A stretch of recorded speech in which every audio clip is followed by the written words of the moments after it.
Bonjour, je suis Tania, je viens du Portugal. Je m'appelle Khalid, ici marocain. Kyriak Djidjel, de Roumanie, Roman. Solange, je suis une malgache. Dans ces serres du Lot-et-Garonne, on trouve 7 nationalités différentes. La plupart de ces saisonniers passent 6 mois ici et le reste de l'année dans leur pays.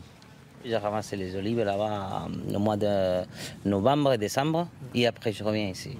D'autres comme Tania se sont installés en France avec leur famille.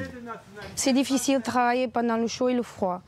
Mais nous, comme on a trop envie de travailler, et c'est pour ça qu'on est là, je pense qu'on a plus d'opportunités ici. Avec les heures supplémentaires, ces saisonniers peuvent gagner plus de 2000 € net par mois et sont logés gratuitement. Parmi plus de 150 employés, une seule Française, Georgette, elle travaille ici depuis plus de 30 ans. Pour moi, c'est pas plus dur de travailler en usine ou à la chaîne derrière un tapis roulant. Pourtant, on travaille dans des conditions meilleures qu'il y a quelques années de ça. Je pense que c'est le mot agriculture qui doit faire peur aux gens. Progressivement, ces 20 dernières années, étudiants et saisonniers français ont disparu des champs. Ça mange combien? Plus aucune candidature, même pour les postes de chef d'équipe. On n'a jamais personne, on pourrait dire, qui vient se présenter, et, y compris les étudiants en été d'ailleurs. Et sur cette exploitation, on anticipe déjà la prochaine étape. Dans 5 ans, 30% de notre force de travail devra être faite par des gens extra-européens. Peut-être des Asiatiques, peut-être des Américains du Sud. La ressource qu'on trouve aujourd'hui en Europe, on ne la trouvera plus. Dans le département voisin des Landes, ce changement a déjà eu lieu. Ici, les saisonniers viennent de l'autre bout du monde, principalement d'Équateur et de Colombie. Je m'appelle Hector Malmolero. Un voyage de plus de 9000 km pour ramasser des asperges.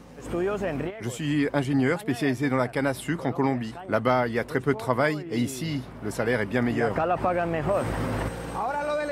Devenu responsable de la récolte, Denis travaille dans les Landes depuis 8 ans.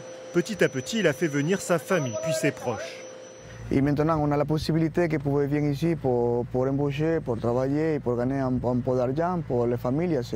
C'est magnifique. Pour faire venir ces saisonniers, Nadège se charge du côté administratif. Un travail à plein temps pendant plusieurs mois. Ça, c'est le tableau que moi, je me tiens pour suivre tous les dossiers. On a fait 150 dossiers. Une fois que l'autorisation de travail est validée, on peut faire la demande de visa. Quand je pose une annonce à Pôle emploi, j'ai personne qui me répond. Et qu'à un moment donné, il me faut du monde pour ramasser les asperges. Et que si j'ai personne, je fais quoi? Une fois tous les papiers en règle, il faut prendre les billets d'avion et organiser toutes les étapes du voyage à distance. Il faut tout leur expliquer parce que souvent ils n'ont jamais voyagé. Donc il faut leur expliquer l'histoire des valises, de la grosse, de la petite.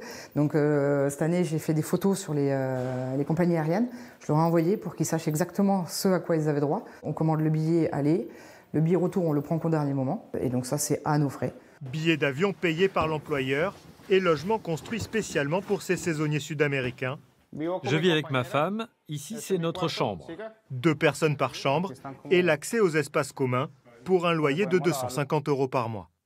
Il y a un four, un lave-vaisselle et un micro-ondes. Ce groupe vient tout juste d'arriver d'Équateur pour travailler ici pendant 6 mois. Hola a todos. ¿Qué tal, bien? C'est la première fois qu'ils prenaient l'avion.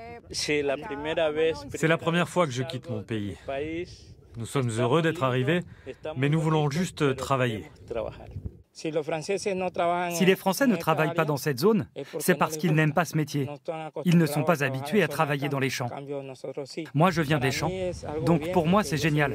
Ici, je me sens comme à la maison. Ici, ils gagneront en moyenne 5 fois plus qu'en Équateur. Actuellement, près de 1200 saisonniers sud-américains travaillent dans les champs d'asperges des Landes.